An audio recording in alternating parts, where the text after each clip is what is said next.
बड़ा ताज्जुब होता है कि आप जानवरों का इस्तेमाल करते हैं। Actually, they are the special. दरअसल जानवरों से बेहतर ये काम कोई नहीं कर सकता, इसीलिए हम उन्हें काम पे लगाते हैं। वो कैसे? देखिए, गाय के बारे में तो हम सब जानते हैं, गाय दूध देती है, पर 4-5 बछड़े पैदा करने के बाद जब गाय दूध देना बंद कर देती है तो लोग समझते हैं कि गाय बेकार हो गई है। इसी तरह लोग कचरे को भी बेकार समझते हैं, पर माइनस और माइनस के मिलने पर ही प्लस बनता है। To minus always plus. बस इन दोनों चीजों को साथ में जोड़ने की जरूरत है। And every 4 hours we collect in the bulk इसलिए हम सब्जी मार्केट से हर 4 घंटे में बचा हुआ माल उठाते हैं। fruit mandis. So there's कुदरत ने हर चीज के लिए वक्त दिया है, अगर उस वक्त के अंदर आप सही इस्तेमाल कर ले तो वो चीज बेकार नहीं रहती, उसमें से कुछ काम की चीज निकलती है। resource. So the dry इसलिए हम अपने प्रोजेक्ट में गाय को अपॉइंट करते हैं, हर 35 किलो छिलकों के लिए एक गाय। उनका काम है इन सब्जियों के ताजे छिलकों को खाना, गोबर देना और फिर शेड में आराम करना, रिटायर्ड जिंदगी जीना।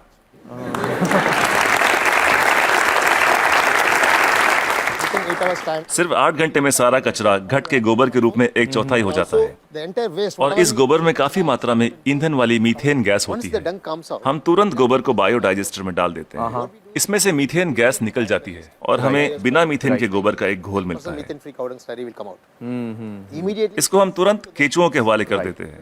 eaten by them and just केचुए उसे खा लेते हैं और उनके पेट से जो बाहर आता है उसे कहते हैं वर्मी कास्ट।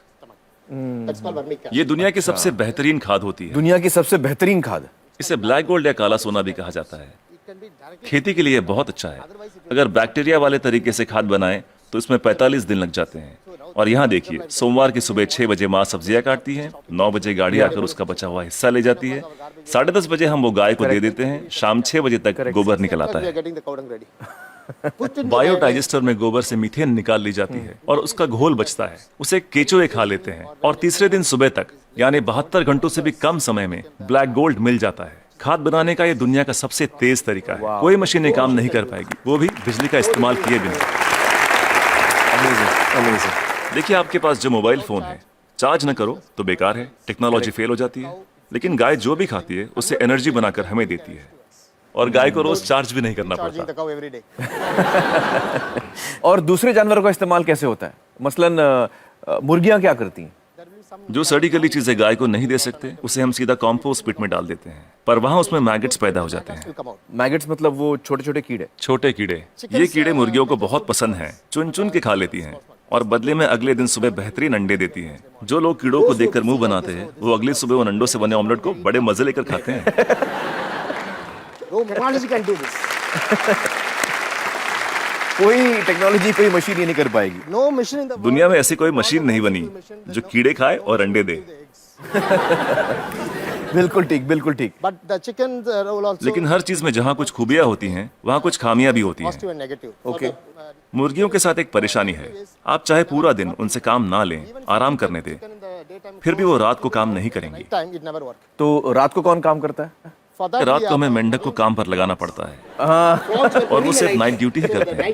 कुदरत का करिश्मा है, एक दूसरे की कमी को पूरा कर देते हैं, ना तनख्वाह मांगते हैं, ना बोनस, ना यूनियन बनाते हैं, ना हड़ताल करते हैं, बस अपने अपने काम में लगे रहते हैं। सही है, सही है। तो मुझे बताइए कि ये बतखें क्या करती हैं?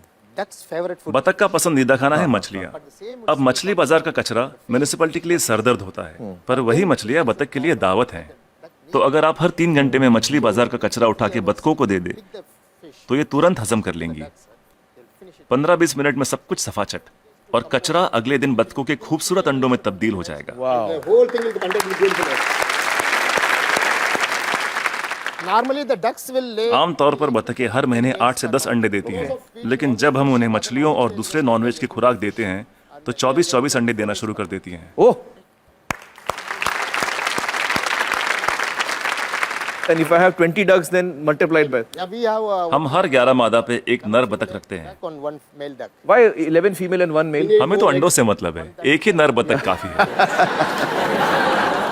तो ये जानवर आपके लिए बहुत अहमियत रखते हैं। They are the people doing जी बिल्कुल, इनकी वजह से ही तो इतने बढ़िया नतीजे मिल रहे हैं।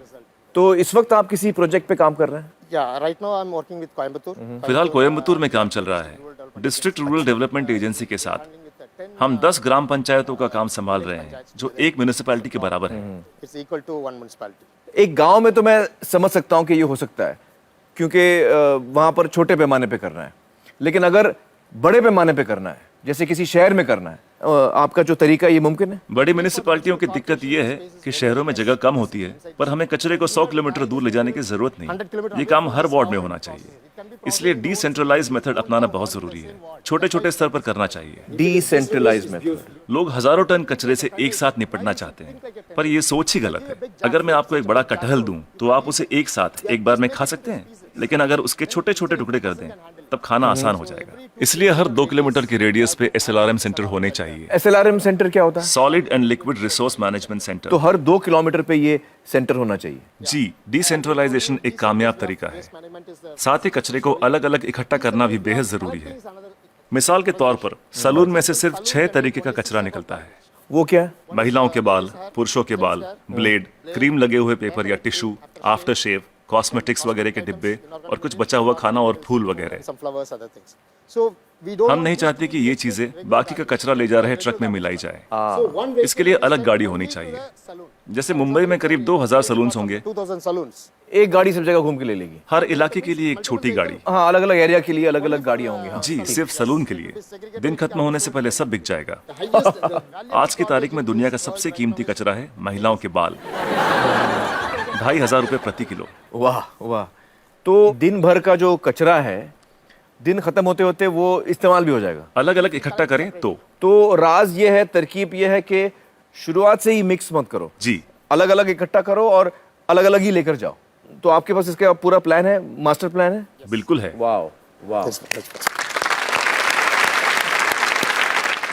तो मुझे बताइए कि ये जो आपका मॉडल है, इसमें खर्चा कितना आता है? See, this is totally self-sustainable. देखिए, ये मॉडल अपना खर्च खुद निकाल लेता है। Experience, I'm telling you. मैं अपने तजुर्बे से कह सकता हूँ कि आपके घर के हर रोज के कचरे से 3 रुपए वसूले जा सकते हैं। Garbage. मतलब आप अगर मेरा कचरा लेंगे तो आप मुझे 3 रुपए देंगे? उसे 3 रुपयों में बदल सकता हूँ 3 रुपए में तब्दील कर देंगे, बदल देंगे। और कचरा उठाने का कोई भी चार्ज लिए बिना। तो मुझे बताइए कि अगर मुंबई जैसे शहर की जिम्मेदारी आपको दी जाए कि इसको आप साफ कर दीजिए, तो आपको कितना समय लगेगा, कितना वक्त लगेगा आपको? कम से कम 18 महीने। मतलब 1.5 साल। तो मतलब 1.5 साल में आप मुंबई की काया पलट कर सकते हैं। Yes. Ji, it's possible. बिल्कुल कर सकते हैं। बहुत बहुत शुक्रिया श्रीनिवासन जी, बहुत ही कमाल के सुझाव आपने दिए हैं। बहुत बहुत शुक्रिया, थैंक यू सो मच।